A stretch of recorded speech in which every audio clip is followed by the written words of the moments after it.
નમસ્કાર, આપ જોઈ રહ્યા છો જેકેએસ ન્યૂઝ ગુજરાતી. વાત કરીએ તો અમરેલી જિલ્લાના જાફરાબાદના હેમાળ અને છેલાણા ગામ વચ્ચે ફોરવ્હીલનો અકસ્માત સર્જાયો હતો. ભાવનગર સોમનાથ નેશનલ હાઈવે ઉપર ફરી અકસ્માતની ઘટના બની હતી. નેશનલ હાઈવે ઉપર માટી નાખેલ હોવાથી અકસ્માત સર્જાયો હોવાનું અનુમાન. કારનો અકસ્માત થતા કારનો ભૂકો અને ચાલકનો આબાદ બચાવ થયો હતો. કોઈ કારણસર માટી નાખેલ હોય જેથી માટીના કારણે અવારનવાર અકસ્માતની ઘટના બનતી હોય છે. નેશનલ હાઈવે ઓથોરિટી ઘોર બેદરકારી સામે આવી છે. જેકેએસ ન્યૂઝ સાથે કાળુસા કનુજિયા, જાફરાબાદ. મારું ગામ છેલાણા છે. હું અહીંથી 365 દિવસ નીકળું કાયમ. અહીંયા 2 દી અને 3 દિવસે અહીં એક્સિડન્ટ થાય છે.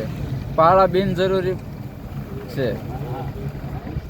નમસ્કાર, એ ભારત સાથે જણાવવાનું કે હું અત્યારે ટીંબીથી ઉનાથી ટીંબી અને ટીંબીથી રાજુલા થઈને અમરેલી જતો હતો.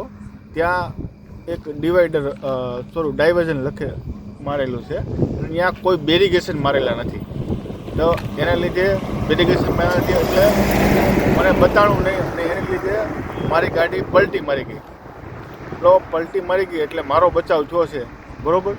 એટલે મારે ખાલી એટલી નમ્ર અપીલ છે કે આ રોડ વિભાગને કોઈ પણ વિભાગને કે આના ઉપર ખાસ પગલાં લે.